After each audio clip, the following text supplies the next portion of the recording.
আসসালামু আলাইকুম। ঈদ মুবারক। রফিক নটবরের বাংলা কথায় আপনাকে স্বাগত জানাই। এই ঈদ উল ফিতর আপনার জন্য আপনার জীবনে বৈয়ানুক অনাবিল আনন্দ এবং শান্তি। শান্তির কথা যেহেতু এলোই, এর পটভূমি থেকে একটা ঘটনা শোনাই।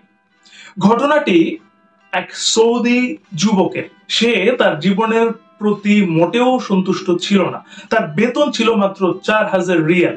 বিবাহিত হওয়ায় তার সাংসারিক খরচ বেতনের চেয়ে অনেক বেশি ছিল। মাস শেষ হওয়ার আগেই তার বেতনের টাকা শেষ হয়ে যেত, তাই প্রয়োজনের তাগিদে তাকে ঋণ নিতে হতো। এভাবে সে আস্তে আস্তে ঋণের কাদায় ডুবে যাচ্ছিল। আর তার এমন বিশ্বাস জন্ম নিচ্ছিল যে তার জীবন অভাবেই কাটবে। অবশ্য তার স্ত্রী তার এই অবস্থার প্রতি খেয়াল রাখত, কিন্তু ঋণের বোঝা এত ভারী হয়ে গেছিল যেন নিঃশ্বাস নেওয়াও দুষ্কর।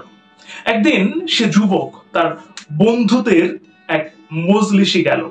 সেদিন এমন একজন বন্ধু সেখানে উপস্থিত ছিল যে অত্যন্ত বুদ্ধিমান এবং বিচক্ষণ ব্যক্তি। যুবকের বক্তব্য এমন ছিল যে আমার ওই বন্ধুর সকল পরামর্শকে আমি গুরুত্ব দিতাম। কথায় কথায় যুবক তার সকল অবস্থা বন্ধুকে বলল, বিশেষত আর্থিক সমস্যা তার সামনে তুলে ধরলো।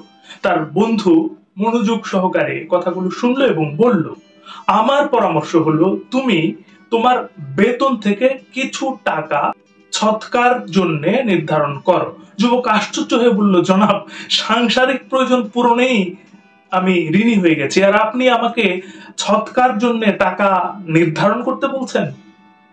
যাই হোক, যুবক বাড়িতে গিয়ে বিষয়টি স্ত্রীকে জানালো। তার স্ত্রী বলল, পরীক্ষা করতে সমস্যা কি? হতে পারে আল্লাহ তাআলা তোমার জন্য রিজিকের দরজা খুলে দেবেন। যুবক বেতনের 4000 রিয়াল থেকে 30 রিয়াল সৎকার জন্য নির্ধারণের ইচ্ছা করলো এবং মাস শেষে তা আদায় করতে শুরু করলো। সুবহানাল্লাহ। কসম করে বললে মোটেও ভুল হবে না, তার আর্থিক অবস্থা সম্পূর্ণ বদলে গেল। সে তো সবসময় টাকা পয়সার চিন্তা টেনশনে পড়ে থাকতো, আর এখন তার জীবন যেন ফুলের মতো হয়ে গেছে।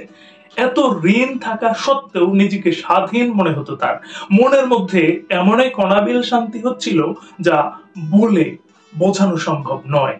কয়েক মাস পর থেকে সে নিজের জীবনকে নতুন করে সাজাতে শুরু করলো। নিজের আয়কৃত টাকা কয়েক ভাগে ভাগ করলো, আর তাতে এমন বরকত হলো যা পূর্বে কখনো হয়নি।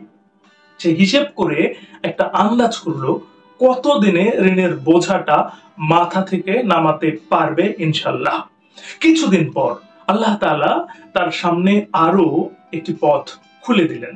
সে তার এক বন্ধুর সাথে প্রপার্টি ডিলিং এর কাজে অংশ নিতে শুরু করে। সে বন্ধুকে গ্রাহক বা ক্রেতা এনে দিত, তাতে ন্যায্য প্রফিট পেত। আলহামদুলিল্লাহ, সে যখনই কোনো গ্রাহকের কাছে যেত, গ্রাহক অবশ্যই তাকে অন্য গ্রাহক পর্যন্ত পৌঁছানোর রাস্তা দেখিয়ে দিত। এখানেও সে ওই আমলের পুনরাবৃত্তি করত, অর্থাৎ প্রফিটের টাকা হাতে আসলে আল্লাহর সন্তুষ্টির জন্য অবশ্যই তা থেকে সদকা নির্ধারণ করে রাখত। আল্লাহর কসম, সদকা কি তা কেউ জানে না, ওই ব্যক্তি ব্যতীত যে তা পরীক্ষা করেছে। সদকা করুন এবং সবরের সাথে চলুন। আল্লাহর ফজলে খায়ের বরকত নাজিল হবে, যা নিজ চোখেই আপনি দেখতে পাবেন। যদি আপনি কোনো মুসলমানকে তার উপার্জনের একটি অংশ সৎকার জন্য নির্ধারণ করতে বলেন এবং তিনি এর উপর আমল করেন, আপনি ওই পরিমাণ সওয়াব পাবেন যে পরিমাণ সৎকাকারী পেয়েছে। আর সৎকাকারীর সওয়াবে কোনো কমতি আসবে না। আপনি দুনিয়া থেকে চলে যাবেন, আর আপনার অবর্তমানে কেউ আপনার কারণে সৎকা করতে থাকবে, আপনি সওয়াব পেতে থাকবেন।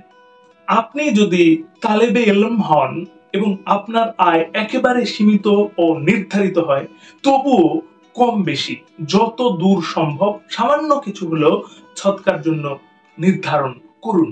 যদি সৎকাকারী জানতে ও বুঝতে পারে যে তার সদকা ফকিরের হাতে যাওয়ার আগে আল্লাহর হাতে যায়, তাহলে অবশ্যই সদকা গ্রহণকারীর তুলনায় সদকা দানকারী অনেক গুণ বেশি আত্মিক প্রশান্তি লাভ করবে। সদকা দানের কিছু উপকারিতা রয়েছে। সদকা দানের উপকারিতাগুলো একটু জেনে নিলে কেমন হয়। সদকা দানকারী এবং যে তার কারণ হবে সেও এ সফল ফায়দার অন্তর্ভুক্ত। 1. সদকা জান্নাতের দরজা সমূহের একটি। 2. সদকা আমলের মধ্যে উত্তম আমল। 3. সদকা কিয়ামতের দিন ছায়া হবে এবং সদকা আদায়কারীকে জাহান্নাম থেকে মুক্ত করবে। 4. সদকা আল্লাহ তাআলার ক্রোধকে ঠান্ডা করে এবং কবরের উত্তপ্ততায় শীতলতার উপকরণ হবে। 5. মৃত ব্যক্তির জন্য উত্তম বদলা এবং সবচেয়ে উপকারী বস্তু হলো সদকা। আপনার সদকার সওয়াবকে আল্লাহ তাআলা ক্রমাগত বৃদ্ধি করতে থাকেন। 6. সদকা পবিত্রতার আসবাব, আত্মশুদ্ধির মাধ্যম ও সৎ কাজের প্রবর্তক। 7. সদকা কিয়ামতের দিন সদকাকারীর চেহারার আনন্দ ও প্রফুল্লতার কারণ হবে। 8. সদকা কিয়ামতের ভয়াবহ অবস্থায় নিরাপত্তা হবে, অতীতের জন্য আফসোস করা থেকে বিরত রাখে সদকা। 9. সদকা গুনাহের ক্ষমা এবং খারাপ কাজের কাফফারা। 10.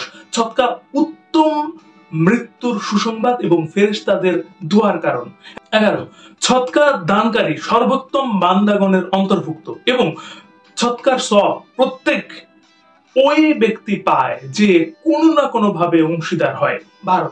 সদকা দানকারীর সঙ্গে সীমাহীন কল্যাণ ও বিরাট প্রতিদানের ওয়াদা রয়েছে। 13. খরচ করা মানুষকে মুত্তাকিদের কাতারে শামিল করে, সদকাকারীকে সৃষ্টিকুল মহাব্বত করে। 14. সদকা দয়া মায়া ও দানশীলতার আলামত। 15. সদকা দোয়া কবুল এবং জটিল সমস্যা থেকে মুক্তি পাওয়ার মাধ্যম। 16. সদকা বালা মুসিবত দূর করে দুনিয়াতে 17টা খারাপির দরজা বন্ধ করে। 17. সদকা হায়াত ও মাল বৃদ্ধির মাধ্যম, সফলতা এবং রিজিকের প্রশস্ততার মাধ্যম। 18. সদকা চিকিৎসা, ঔষধ ও সুস্থতা। 19. সদকা আগুনে পোড়া, পানিতে ডোবা ও অপহরণ সহ সকল অপমৃত্যুর প্রতিবন্ধক। 20. সদকার প্রতিদান পাওয়া যায়, চাই তা পশু পাখিকে দেওয়া হোক না কেন। এই মুহূর্তে আপনার জন্য সর্বোত্তম সদকা হলো এই কথাগুলো সদকার নিয়তে প্রচার করা। শেষ করছি বন্ধু। শেষ করার আগে একটি কথা মনে করিয়ে দিতে চাই, এই পৃথিবী তাকেই সম্মান দেয় যে ইউনিক কিছু করতে পারে। ইউনিক কিছু করুন, ভালো শুনুন, ভালো থাকুন। ধন্যবাদ।